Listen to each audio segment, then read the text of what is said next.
The first thing you should know about my friend Mrs. Filholm is that she loves the sunshine. Like so many of us, her mood rises and falls with the temperature and with the sun. On a warm day, Mrs. Filholm can be found outside throwing pottery or stand-up paddleboarding. She loves and adores the sunshine, and she just can't get enough of it. The next thing you should know about Mrs. Filholm is that her own personal winter has turned into spring. Mrs. Filholm is settling into her new house, she's on the other side of her divorce, and everything is coming up roses. The first thing you should know about my friend Andrew is that he likes to walk. Walking around his neighborhood is his podcast time. He loves exploring new cities on foot. He lives in a place now where he can walk to darn near everything except my house. The next thing you should know about Andrew is that sometimes he also likes to hitchhike. I know this because while he was in Prague for his semester abroad, we talked regularly as he helped me build the blog that became my book. But one time, Andrew texted me that he had hitchhiked to Budapest and had lost his shoes. And then he went off the grid for several days. Although I am not his mother, I am a mother, so I was alarmed. Note to young people, don't do that. Don't worry your poor mothers. Andrew has a wonderful story now to tell about his barefoot hitchhiking adventure. Turns out, mothers prefer to hear about such shenanigans only after they are good and over, and everything turned out just fine.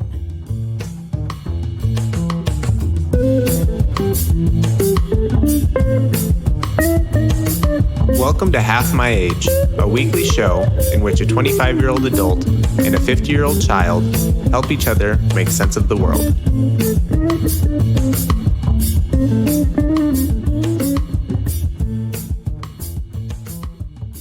Do you want to talk about that story? What story? I've lost some of the details. The hitchhiking barefoot to Budapest? Yeah. I actually, I'll just give you a quick overview. I did a study abroad in Prague, and I was only there for 3 months, but gosh, we made the most of it. Mm-hmm. I went to Budapest with my buddy, and when you study abroad in Prague, Prague is kind of centrally located. Don't call them Eastern European. They don't care for that. It's kind of Central European, and the most common method of transportation from Prague to anywhere else in Europe is bus because of their central location. So my buddy Austin and I, we took Europe's version of a Greyhound bus from Prague to Budapest, and on our way there, we drank a bottle of wine. We drank a 750 of rum or something. Just got totally bombed on the way there. And then we finally got to Budapest, and they just dumped us, out on, some bus station kind of on the outskirts of town. And he and I found our way to the hostel, which was centrally located in Budapest. We dropped our stuff on the ground and immediately left.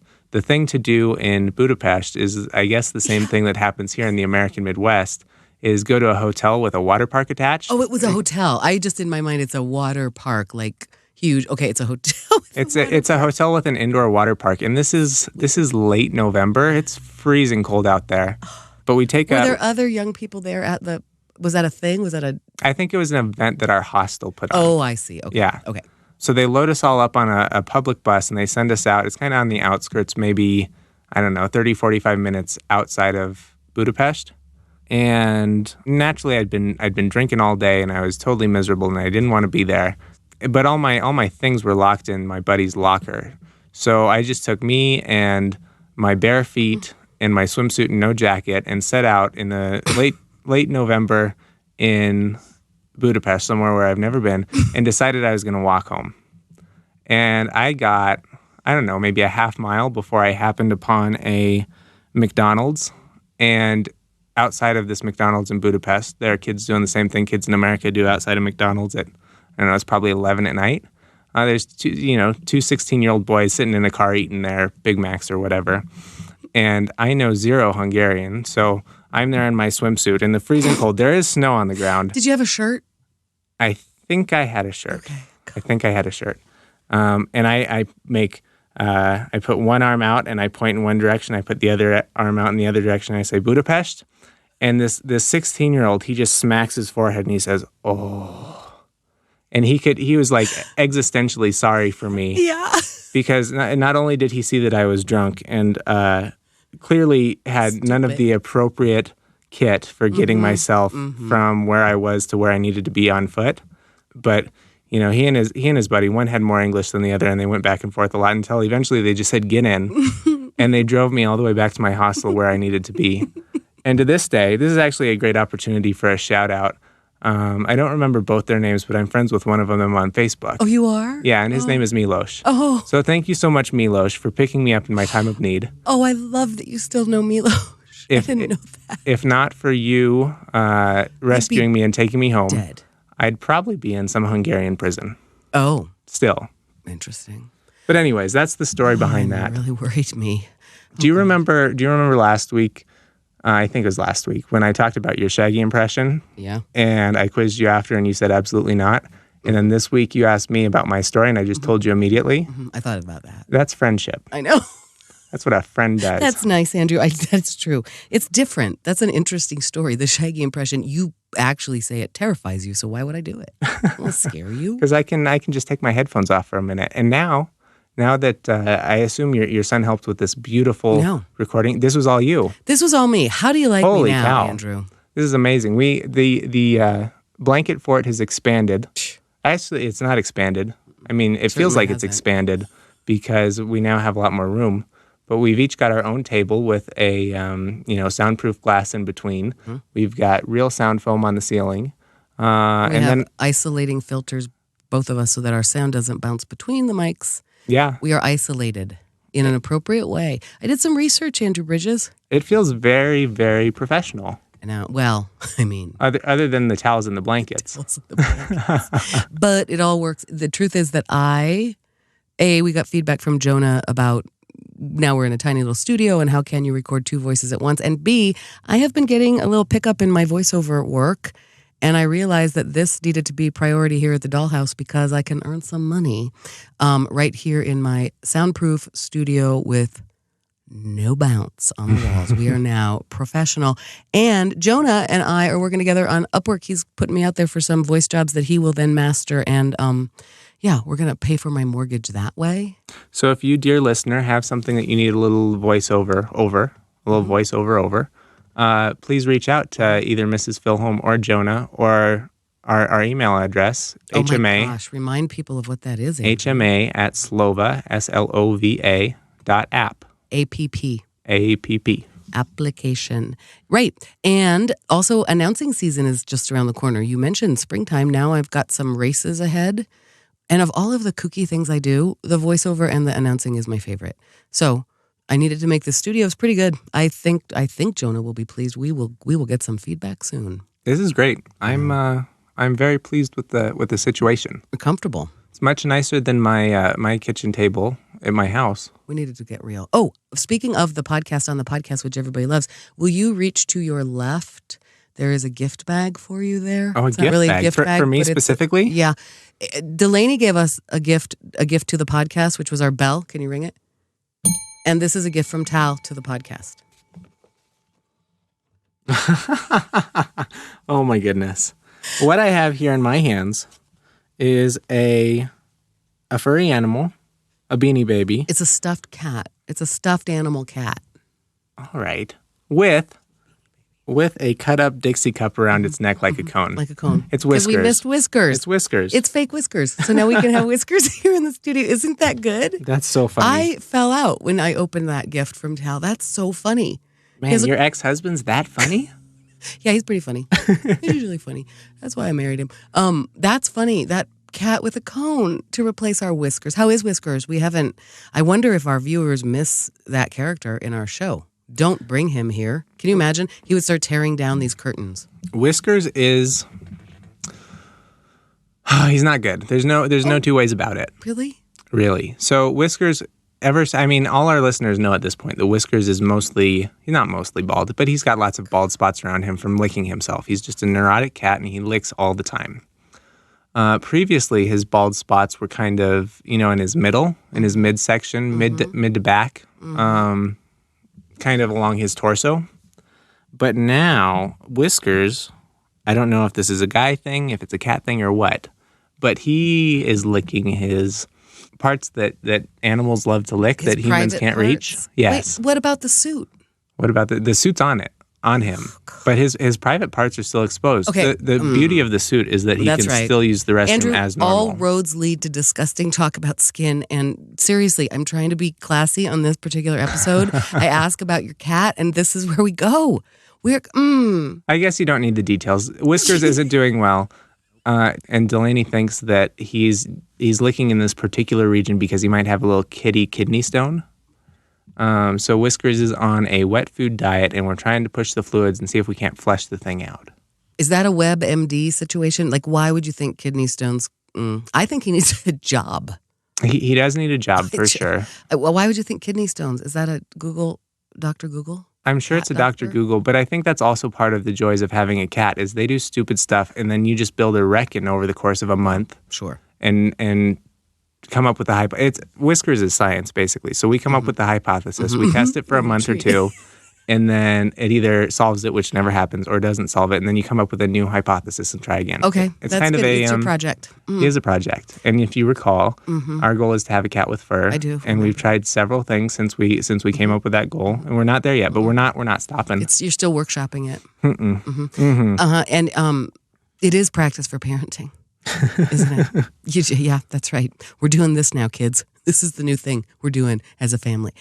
Okay, well, I'm really sorry I asked about the cat, but now we have a clean, no bald patches, fake whiskers here in the podcasting studio up north. That's fantastic. Nice. I'm surprised that Tal didn't shave a little bit of the cat off to make him bald. We could do that. We should, I guess. Well, the good news is I kind of know where my scissors are now. Yeah? Kinda. I'm getting a little more moved in. How's life in the dollhouse? You're a little bit more moved in? So good. Loving it, truly. A little bit more moved in, but I did put all of my energy last weekend to this studio, so I'm still, I don't know where everything is. Again, my priorities are fantastic. I don't really have my bathroom fully unpacked, but we have some epic soundproof shielding going on here. Last episode, we introduced a new topic. I saw it on the way to your house. Yeah. Yes, please. And I have a thing about Shakedown Street. So yes, what did you see? I really had my eyes open. Sure.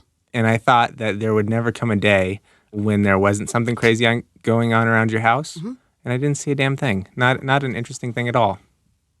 I mean, everything's interesting, but nothing creepy or crazy or hood-like. Isn't that interesting? It's a beautiful sunny day. That segment lasted one episode. Yeah, no. I have a thing. Well, it's what I saw on the way to my...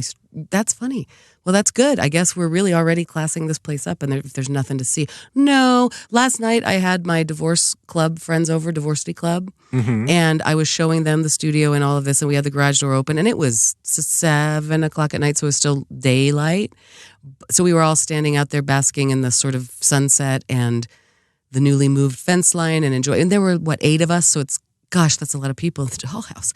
And we're standing out here, and we did see one of the...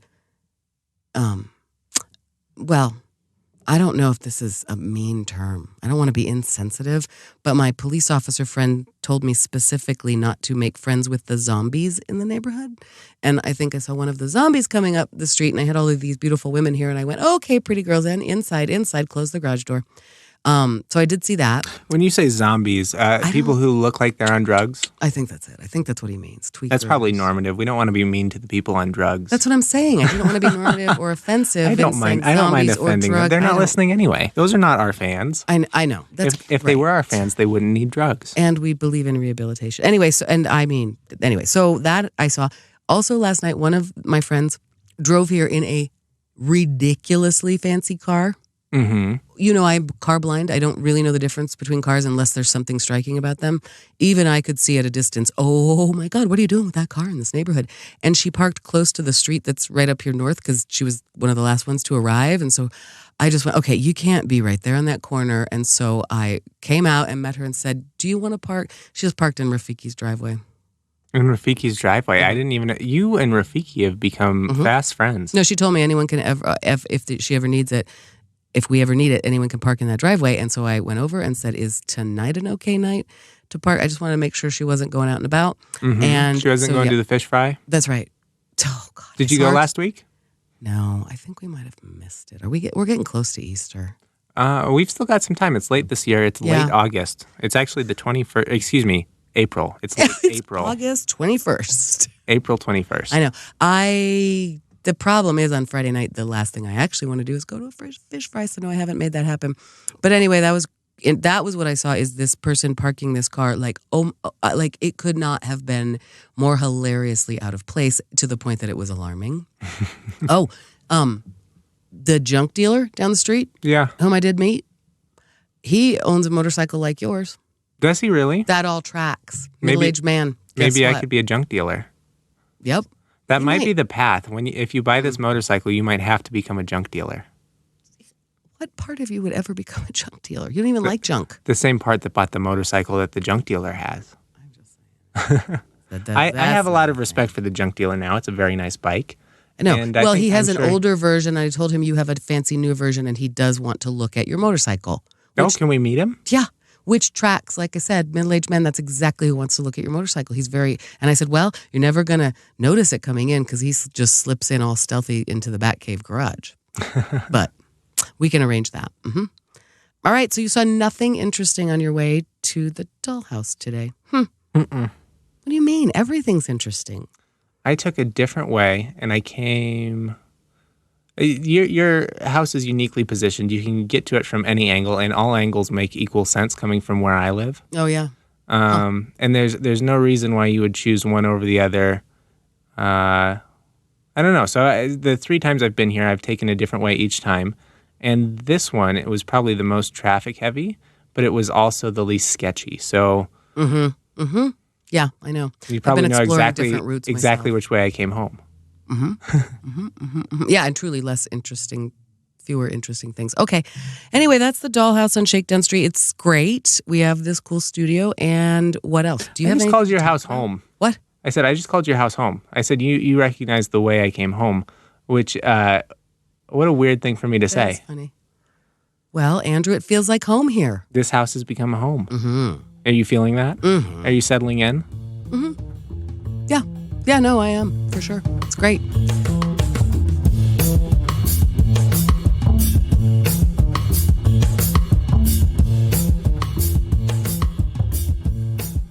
I actually thought settling in would be an interesting topic. We may get to it later in the show. Okay. But like I feel at this point, I left my job in December of last year. It's now April, and I'm starting to feel settled in. Interesting. I think settled is the topic. And in my opening about you, talked about the dollhouse, talked about divorce. And I gotta believe it. From the outside looking in, it seems like you're through most of the rough waters, and now you've come out the other side of the rapids, and it should be smooth sailing. Is it? Mostly feels like that, and then sometimes you'll have a bad day and something will go wrong, and you go, wait a minute, I thought it was going to be all smooth sailing from here on out, right?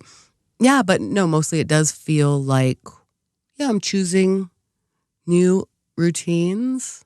I'm still not fully into routine because it is things like that. Like I still don't feel like I can have a weekend to just weekend because I got to build this studio because my art supplies right out there are not hung up yet because, all of that. I don't yet feel like I can just relax and open the clay studio and go for it. I still got to get stuff. I have a trip to IKEA in my future. Bummer. Oh, yeah?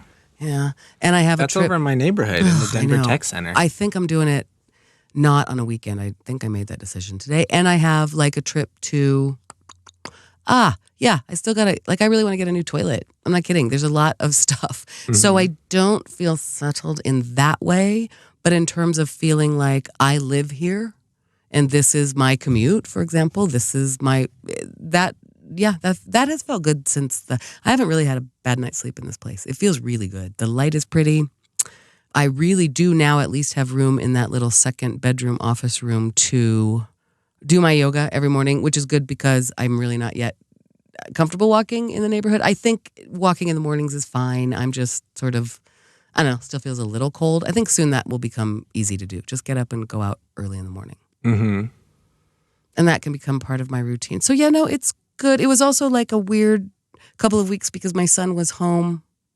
And is he gone again? Yeah, he's gone again. It's so quick. Yeah. Like a flash. Right. And so because of that, it kind of felt like, we spent a lot of time all together and He was here working on my house, which is great. It just felt a little bit like not normal life. If when you have sort of yeah. When company's over, everything feels a little different, and it's so weird to think that your son is now company. It is funny now that he's been living in France for months. Well, and I wonder if some of our listeners are my age and thereabouts might understand this theme. Turns out it's a thing. We love it when our children come home, but also, why are they eating so much food and leaving their crap around? And why are they frying bacon at odd hours? And even those of us who love our children and miss them terribly get into a routine of our lives now. Empty nesters, or maybe there are younger siblings at home, but you get into your new pattern as much as you miss your kid. And then it's funny. This is a thing. When your kids are in their 20s, they come home and it's like, I kind of can't wait for you to leave. Yeah. And you would never, ever want them to not come home, right? Well, I just did a pop-in on my parents the other day. I still have mail sent to my parents. I've got mail going to 3 separate addresses these days. And he sent me the text and said, hey, you've got some mail here. And I didn't say that I was coming over. I just came over. And you better ring that doorbell, son. That's the thing. I don't know whether I'm supposed to ring the doorbell. You are.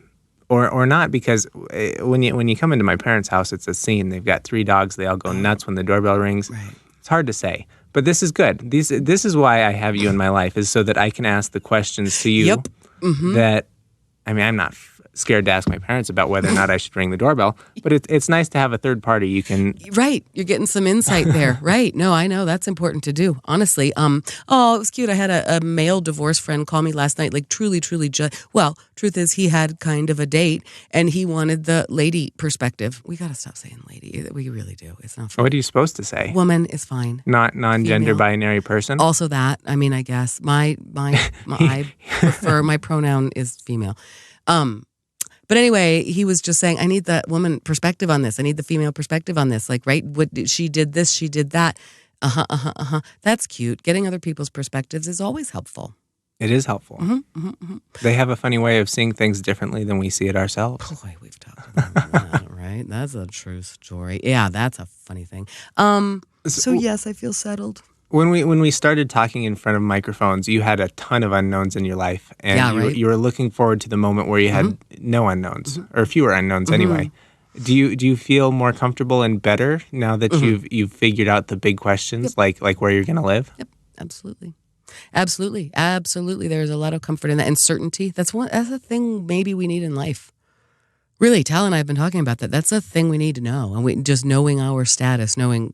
Yep, this is where I am. This is at least my next couple of years. It does feel good.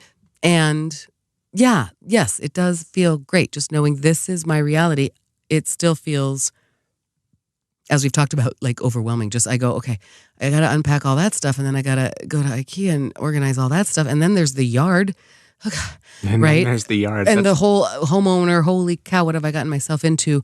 But,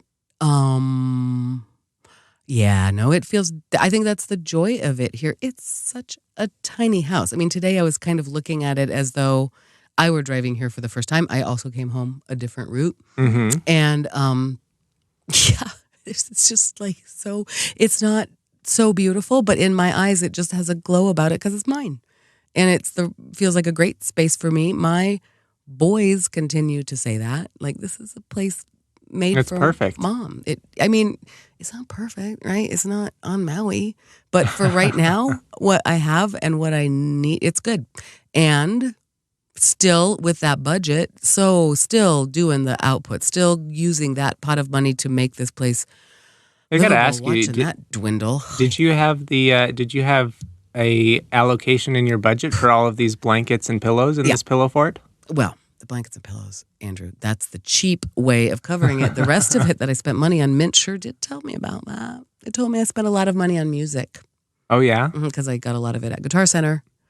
Because I wanted to go local and actually get advice. I was about to buy a bunch of stuff online because I was doing my research. And then I went, I just want to see this and go. I had to go to 2 Guitar Centers on Sunday. You had to go to 2 Guitar Centers. And you didn't play Stairway because that's forbidden. I literally said to the guy, because it was Saturday afternoon at Guitar Center, and we used to go to Guitar Center a lot. We also always, You're a family of musicians. You've got, side tangent, I came over to your house one time, and Tal handed me a drum, and we sat in the basement and we watched a Peter Tosh concert video, and I was instructed to just bongo along, play when the music hit me. play the conga when it hits ya. Yeah.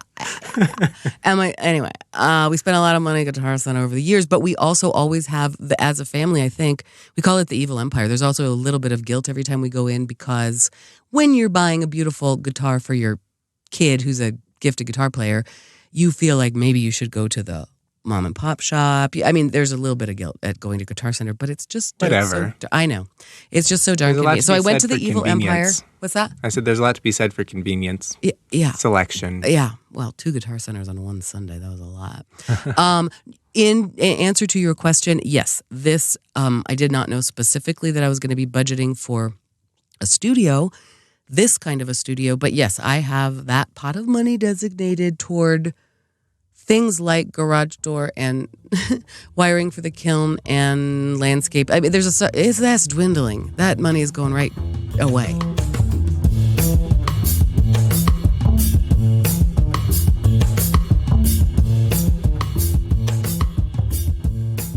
Do you want to talk about what you're doing over there? Your machinations? I don't know why you would fix a thing that's not broken. I don't know either. I'm crazy. But finish your budget, and then we can come back. Nobody cares about this. They don't? No, nobody cares. Andrew's trying a new app, and he's filtering our sound, and it seems crazy to me.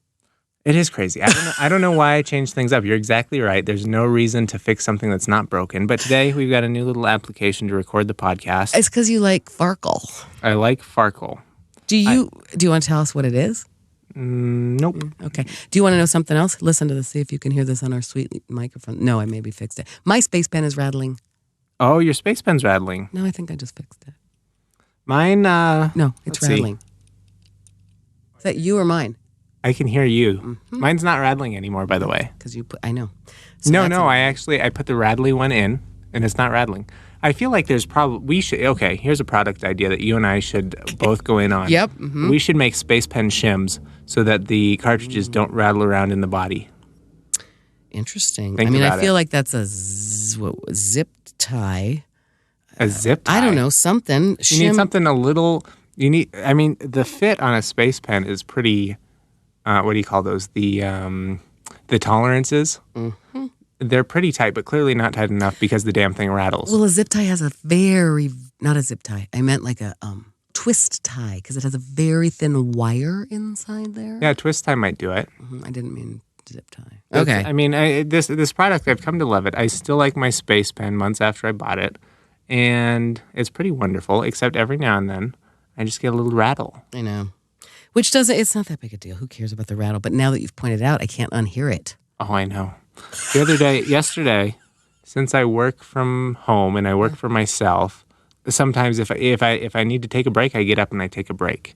And yesterday I rode my motorcycle out and I was just riding around and I found this brewery. I'm sure. I mean, if foreign listeners know one thing about craft beer from Colorado, they would know Dry Dock Brewing. Mm-hmm. And I just happened upon one of their little tap houses. It wasn't the main one; it's the lesser one. And I had a beer. Oh. And they've got their own little version of soundproof glass separating the brewing operations from the tap house. Sure. And there's a guy back there whistling to the music, and that's carrying through. You can hear that. That's one of the reasons that I left my job, is because I cannot stand. Yeah, you said other people whistling, singing, whatever to the music. I don't want it. Mm-hmm. I do not prefer it. Mm-mm. And it's something you can't unhear. Once you notice the guy whistling, it's all you notice. For sure. Was he whistling well? Better than I can. I'm not a good whistler. No, I'm not either. And good whistlers to me are delightful. But either way, it was not entertaining to me. No, but it wasn't like flat atonal whistling. I wouldn't know. I wouldn't know. I was listening to our podcast friends, and one of our podcast friends was watching John Mulaney, and John Mulaney was convinced he was tone deaf. Oh. And then he was hanging out with an opera singer, and they said, "Why don't you just sing something or hum something?" He goes, "Ba-da-ba-ba-ba," and she's like, "You're not tone deaf. You're just a bad singer." Uh-huh. That's true with me. I used to say that too. Like, I think I have a tin ear. I think I'm toned. I think I don't have a thing. And no, the truth is I'm just a bad singer. And I was a professional actor who sometimes had to sing. And I remember the experience of, doesn't matter, I was being personally one-on-one taught a little singing part because I was coming in as an understudy at a professional theater company.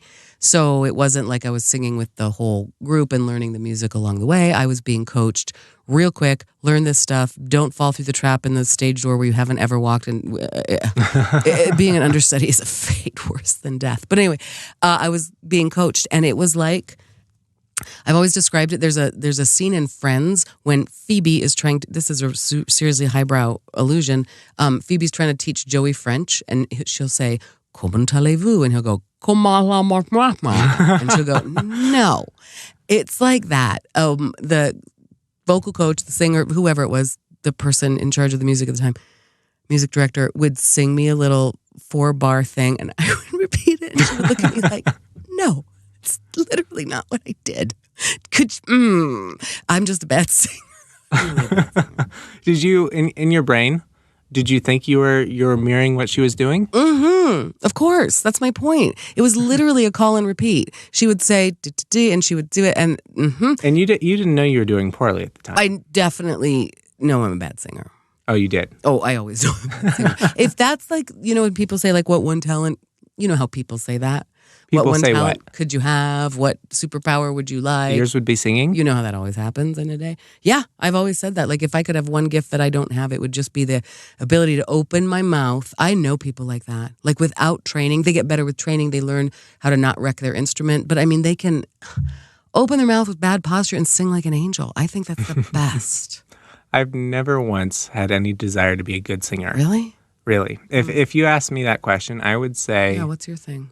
Among certain people, I have a reputation for being blunt, but I don't have the kind of bluntness that my brother has. I would love to speak the truth in a way that is totally unconcerned about the implications or how it might land. I sometimes I speak the truth, and then I feel bad about it, and I worry about it for the next. I beat myself up over it for the next 48 hours. About what I said and whether I should have softened it or made it more firm or that sort of thing. I suppose it's not speaking the truth. I suppose it's comfort with what I've done, less guilt. I want less guilt. We found your Achilles heel. What's that? Hitherto, we have believed that you don't give one heck about what people are thinking. I do. You do. But you are human, Andrew. You do understand the human condition. You can relate. My own worst enemy is me. Yeah. I just beat myself up over it. Oh, that's so funny. You have been on this program saying, I feel so badly for people who beat themselves up about things. You're great. There you go. I'm just saying you do have a weakness. I'm glad to know you are human. Sometimes we paint you as quite a robot. A Buddhist. A Buddhist robot. Zen-like robot. Yeah, okay. But that seems like a different category of things than singing. Totally like, different. What do you wish you could do? Like a God-given, like shoot basketball balls, play sports ball. I mean, is there some physical? Like, to me, singing is basically a physical thing. Not a mental thing, right? Yeah, because that could just be a learned thing. I actually, this is a fantastic segue. I just reached out to a lady who teaches adult swim lessons. And I think I'm going to take some adult swim lessons. I could teach you adult swim lessons. We just never made it happen. But good for you. You wish you could swim like a mermaid. I wish I could swim laps. So I had to write this person an email because I had to figure out which class I'm right for. Because there are two classes, Swimming 101 and like a stroke technique kind of class. Your stroke technique, 100%. That's actually where she put me. Of course. But I said I'm really good at not drowning. I actually am very comfortable in the water. I love the water. I scuba dive. Yeah. I water ski. I told you this last summer. We tried it out on the. Well, I have a new brain box every 2 weeks. You don't remember me giving you stroke technique? I was standing on top of the paddleboard. But I'm still not swimming laps. So I had to seek out some professional help. That's great. That's good. Okay, so that seems like a learned skill. I'm talking what innate singing. Talent. I think if you had a voice coach, whatever, you could learn to sing the same way I can learn to swim. I think that's a learned talent too. Yeah, that is.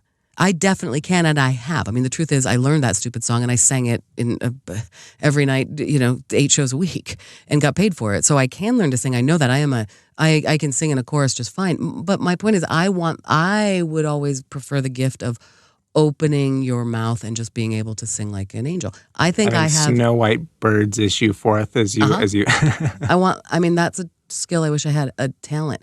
I feel like, inherent in me, I feel like I do have good balance.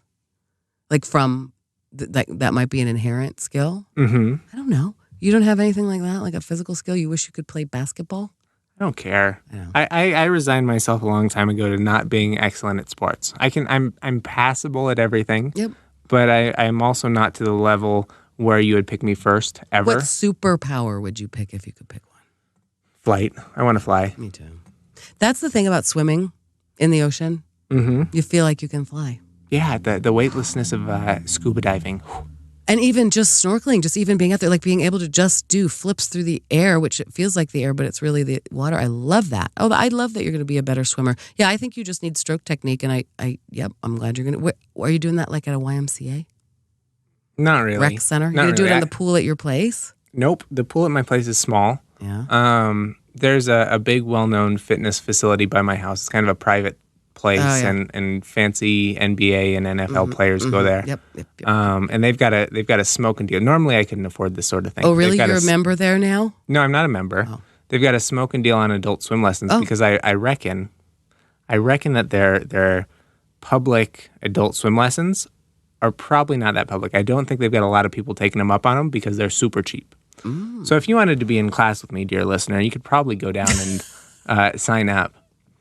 But, take swim lessons. But I don't think a lot of people are doing the same thing. That's funny. Okay, great. When does that start? I'm trying to plan that out because I also I'm considering LASIK. I know. That's what I was thinking. You're scheduling that out, and I've got to figure out. You can't swim after you do that. Right. You've got to take 2 weeks off. You've got to stay out of water, stay out of humid places for 2 weeks after you've had LASIK. Humid. Okay. They said no saunas, no hot tubs. And you, while you were getting that intel from the LASIK doctor, you were taking into account a lot of moving pieces here. I'm also going to be taking adult swim classes. Right. And the adult swim classes, they happen on a schedule. So sure. I've got to plan the LASIK around the swim lessons. That's hilarious. Yeah. That's quite a thing you got working there. There's a lot going on, a lot of moving pieces. And normally I wouldn't consider the LASIK thing. It's kind of expensive, kind of luxurious, but as we all know, I'm half your age, 25. Next year, my insurance benefits go away. Yeah. So I've got to take advantage of Dad's VSP discount while I still can. That's good. That's and it's not. I don't think it's vanity or whatever you just said. Like, you can't see very well, and you are half my age. I only in the past 5 years had to start wearing glasses. Before that, I had supervision. So I think I want supervision. I've never had it. There you go. There's a skill there's an inborn thing you wish you had. You've never had it. Mm-mm. You wore glasses your whole as long as you I got can glasses young, and I put off wearing them as long as I could, and I got contacts super quick. Yeah. I was not a good glasses wearer. But you needed vision corrector from a very young age. Probably, I don't know, somewhere between first and third grade. Yeah, I know. I really could not fathom that. And the truth is, my eyesight waning in this moment of my life at age 50 still confounds me. I do not quite know how to. I don't know how to take care of glasses, as you can see. I'm always wrecking them. I recently thought, should I try contacts? Because I'm really always scratching my glasses and they're dirty. And should I get contacts? And I really talked to some people about that. That does not seem like the black squirt. Contacts? You have to then consider, can I jump into this body of water? Oh, I'm wearing my contacts. Yuck. Yeah, but if you've got glasses, you're going to jump in and not be able to see. And I'm a wait, contacts can you wear wearer. your contacts in the water? You can. You can? You can. You shouldn't open up your eyes underneath water, probably. Fine. I don't want to open up my eyes in the gross water. Yeah, but anytime we go stand-up paddleboarding, I got my contacts in. It's not that bad. No, it's not bad at all. That's great because then you can see. And pretty soon I'm going to have no contacts. I know. You're lucky. We like a fish. That's awesome. Then you can buy regular price sunglasses again. Gosh, prescription sunglasses when you have, because I went from supervision, really. At age 40, I went and had an eye exam because I told the doctor, I can't see as much anymore. And he said, no, you have 20/20 vision. I said, no, I'm telling you, I can't, I'm noticing I can't see street signs a mile away. And he goes, you just don't have supervision anymore. girl, get over it. And then by age 45, I'm in progressive lenses. This is a whole bifocal, trifocal situation here. And I can't be without them. Oh, that sucks. I know someone who had LASIK in their early 40s, and they got to enjoy LASIK for all of a couple years before they had to have readers. So I'm very excited to have a nice long time span. Half my age, right? You get all of that time, and I'm not a LASIK candidate because these are just old and tired eyes. All right. Well, I'm glad. That seems like a great thing to do, and that doesn't seem extra. That seems like, see better without glasses or contacts. That's amazing. If you think you've got a little bit of money to spend, you could go on vacation, you could do whatever. But I feel like in LASIK is investing in yourself. That's how I'm justifying it. It's investing in yourself. Yeah, of course it is. It's like therapy and stuff. Mm-hmm.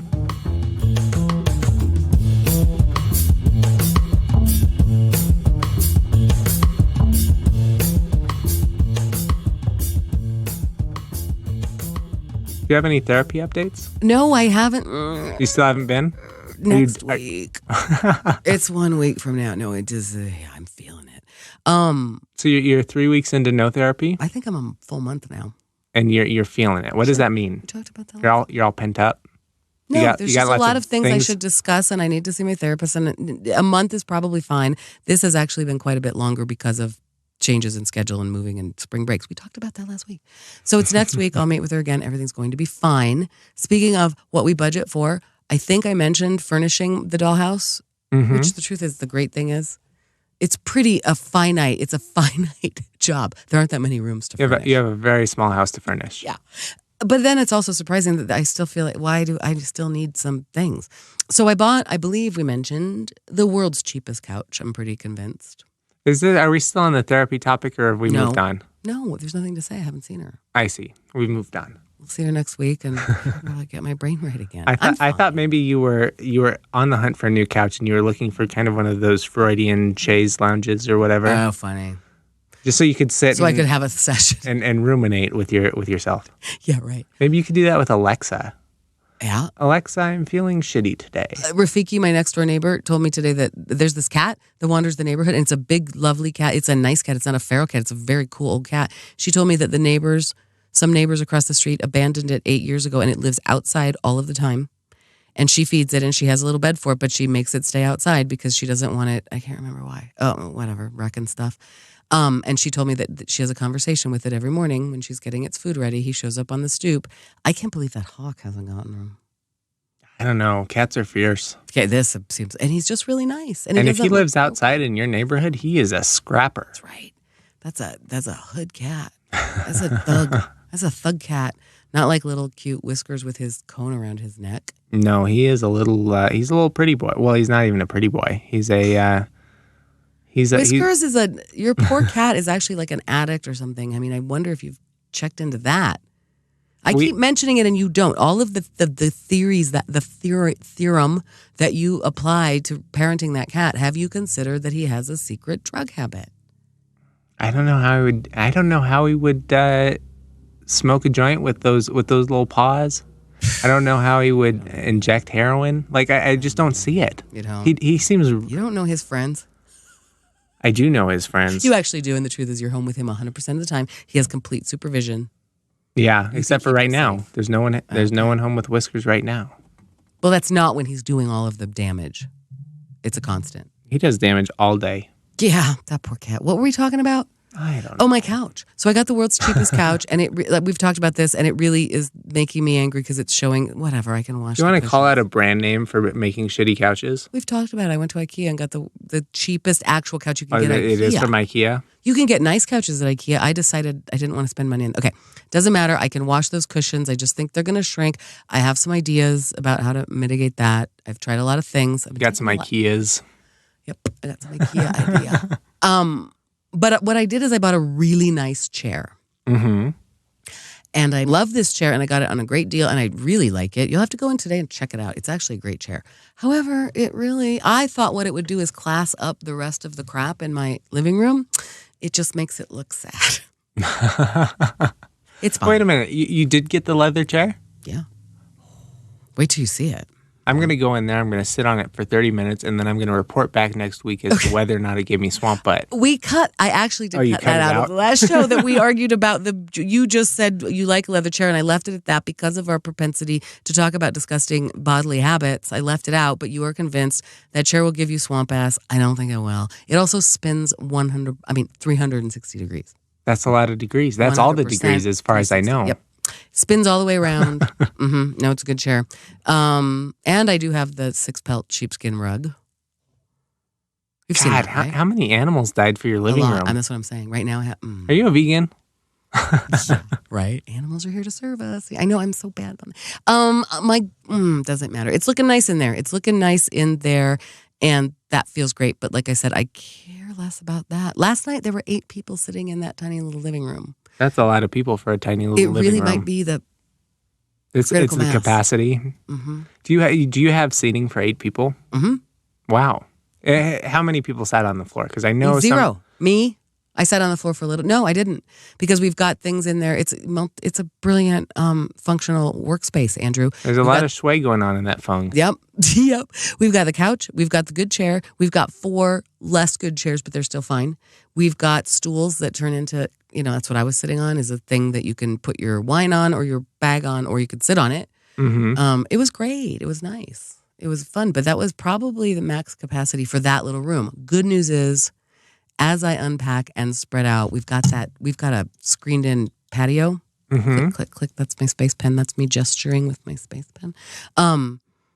That can be my dining room area for most of the year as soon as I get a heater in there. Pretty soon you're not even going to need a heater. Right. No. We're recording on one of the finest weather days we've had this year. That's why I think you didn't see anything crazy on your way here. Partly you took a more conventional route, and partly it's so pretty outside that it seems like nothing's weird or wrong with the world. Right. Even the crazies are just mellowed out, appreciating the nice weather. Basking. Mm-hmm. Yeah. Mm-hmm. Mm-hmm. My son did come over last weekend for his 20th birthday, and he and some friends, we got a fire pit here, just a fire, dish. Yeah. And they, kicked the dirt and had a fire, and really kind of didn't want me there. It was very clear, but also wanted to be here, which was cute. We fed them. Was it a kind of situation where your son was excited to be at your new place, and his friends were like, "Why is your mom here?" No, I think it was like, sweet, check it out. This is awesome. We can stay back Who didn't want to be here? Or who didn't want you here? Oh, the boys didn't want me hanging out at the fire with them. Oh, I see. Is what I meant. They got to talk about their ladies. And oh, God knows what they're actually doing. Yeah. They also did not ever come in to pee, so I realized they were just peeing in the backyard, and at a certain point I went, I'm shutting it down, putting the security system on. You boys let yourself out the side gate. It just became clear. Like, first they came into the house, and we ordered, Tal and Augie picked up food from Chicken House, which I have mentioned now twice on this program. Yeah, you can recommend it. So good. So good. Is it somewhere I should stop for dinner? Yeah.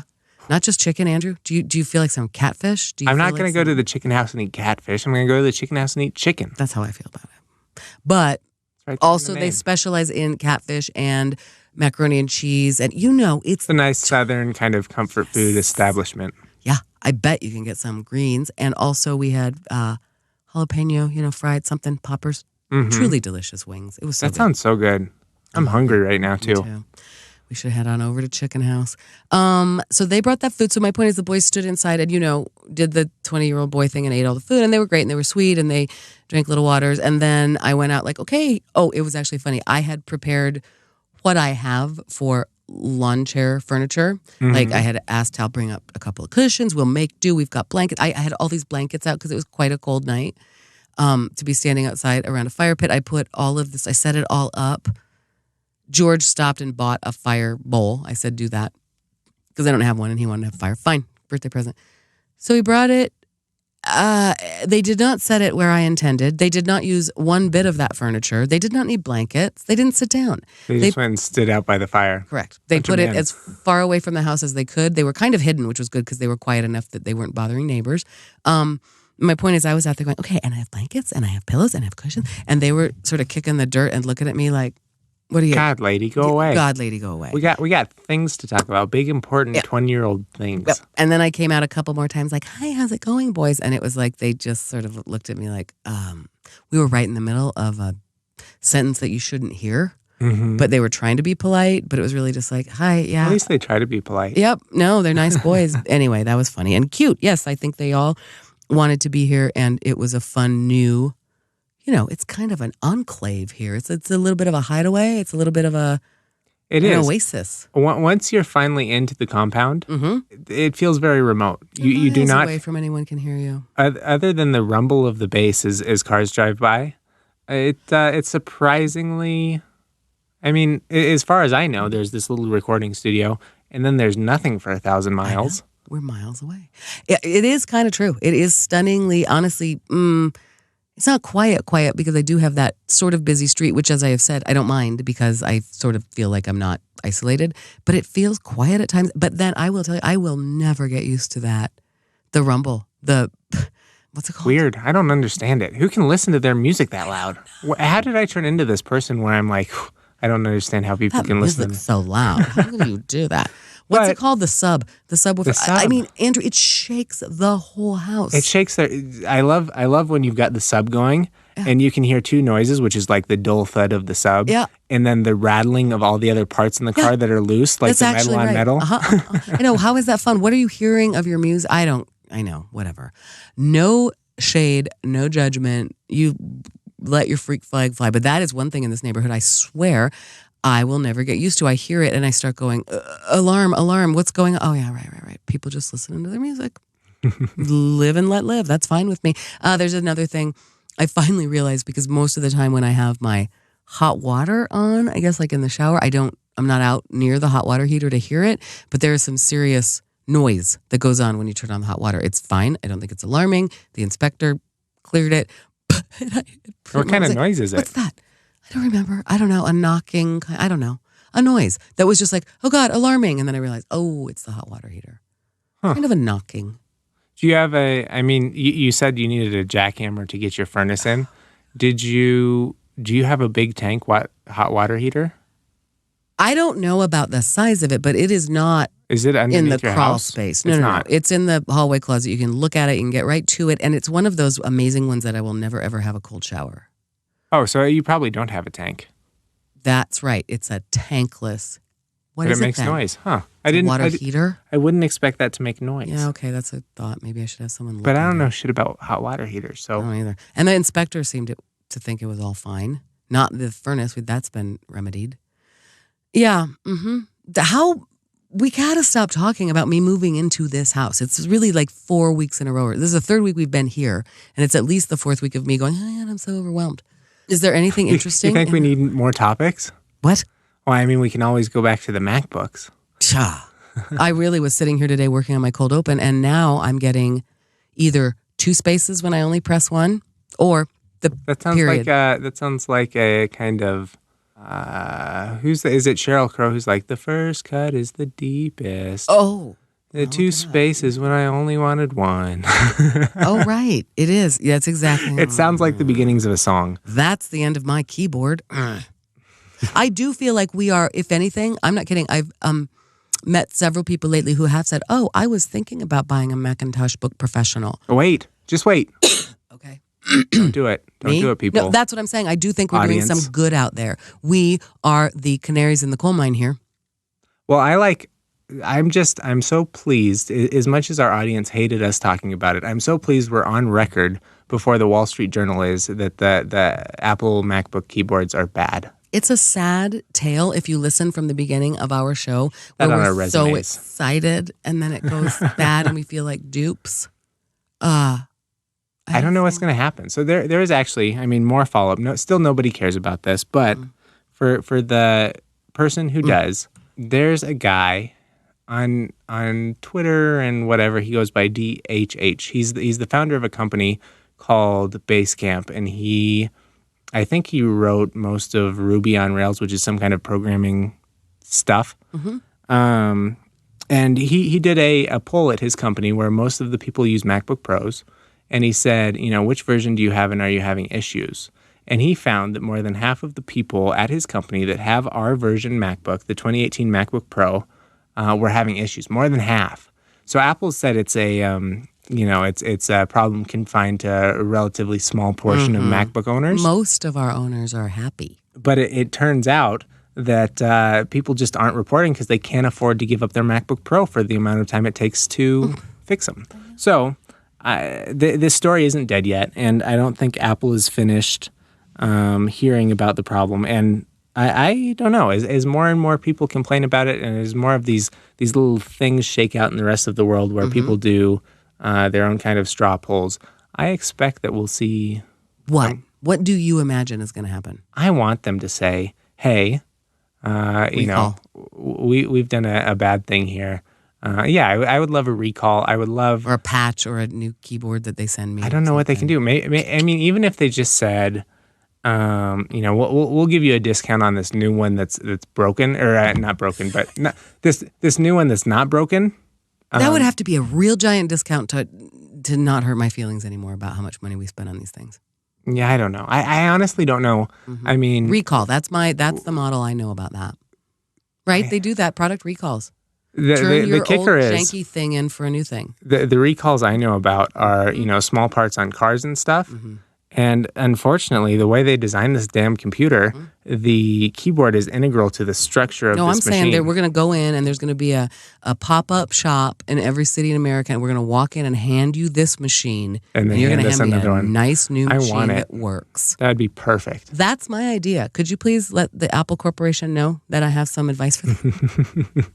I can't imagine that would happen, but good Lord, I got my fingers crossed for I don't know another model of how this can shake down that makes me happy. Okay, we'll let it be. I have some good news. What's your good news? Today I held a baby. You sure did. I babysat for 1.5 hours with a 9-month-old boy. It was awesome. It was a beautiful sunny day, and I held a baby for an hour and a half. My blood pressure went down. God, it was so good. We cuddled and we played and laughed, and he crawls, and he's really proud of himself for crawling. And we snuggled and flipped him around in the air. We looked at trees. We looked at fences. He can say a few, like he's doing that babbly da da da, and he's so cute. It was like, honestly, I felt my blood pressure going down when I snuggled him. That was good. And he's a very good baby. I mean, he seems like a very quality baby. Is that something babies are born with, or is it something they're parented to? Are good babies good? Both. Okay. I think there's a lot of both, but there are babies who come out sort of chill, and there are babies who come out kind of... You can get stuck with a hellion. You really can. However, I don't know. It's not fair, and really we need to get away from this because parents cannot be responsible for the sins of the children or the personality of their children. But I do credit a baby like that who goes from his mama. He's never met me. This is a woman who needed a kind of last minute thing, and I've never met this baby. And he was in from out of town, who just went from his mom to a new person, and I carried him. It was at work. I was babysitting. It was a professional obligation. No. I carried him all around the whole building, and he made everybody happy, and he just went to everybody. He truly seemed to have a chill disposition, and she also was a cool mom. I do respect this, and I love this. She came with a paper grocery bag with there's some stuff in here. There was no, let me explain to you how we change his diaper and let me explain the routines of his life. It was like she handed him off and said, you got it for an hour and a half, right? Yeah, sure do. Oh my goodness, I would want the other version. I would be like, are you kidding me? What do you mean I got this? Have you met me? I've never held a baby. You're handing the baby to me. And I kind of credit some of that baby's chill to chill parents. I do. There are parents who are anxious about their babies. There really are. There are parents who don't enjoy passing that baby around to the community because it's like, yeah. I mean, and some of that is right and good, and you should have your boundaries for your family when you have a new baby. But also, I respect and always will the parents who put their babies out there and just go, you're part of this world and our life. I mean, she said, he might need to take a nap in your arms. I went, yep, great. You're like, I hope so. Yeah. Well, except that actually he wanted to stay awake and play.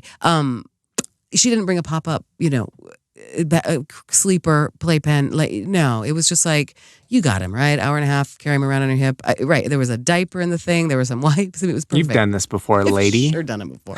And how much wrong can happen to a 9-month-old? I mean, whatever. Drop him a couple times, he'll bounce. Well, he did fall over one time because he's really proud of himself for pulling up on things. He's really hitting all those developmental milestones. I love it. He sits there and claps. It's so good when they cross their midline. Does he have some good rhythm? I think he does. He also kind of rocks when he drinks his little bottle. Like, I think he soothes himself to sleep. He's a good boy. Maybe I should try that with my bottle. Yeah, you should rock. You probably do. I put him in a box that was exactly his size. That's hilarious. It is funny. Yep. Did you send him somewhere? Did you pack him up and send him off to New York? Nope, I just drug him You're going to be a star, pretended kid. like it was a car.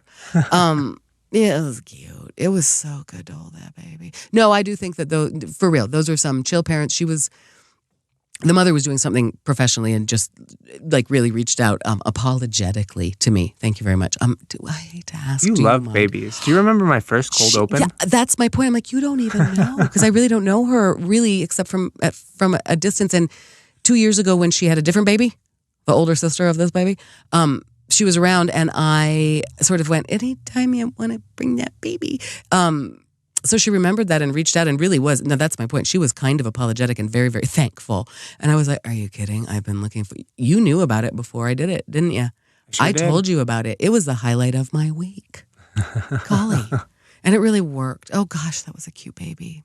I do credit those parents, though, to some degree. Yes, some babies are colicky. Some babies have stuff. But that's a parent who is not, some people walk into restaurants and go, oh, we can't eat here because the baby needs whatever, and I prefer you can put that baby on the hip, and a baby, especially, you can take that thing anywhere. I mean, and expose it to everything. He was doing a lot of licking of the glass.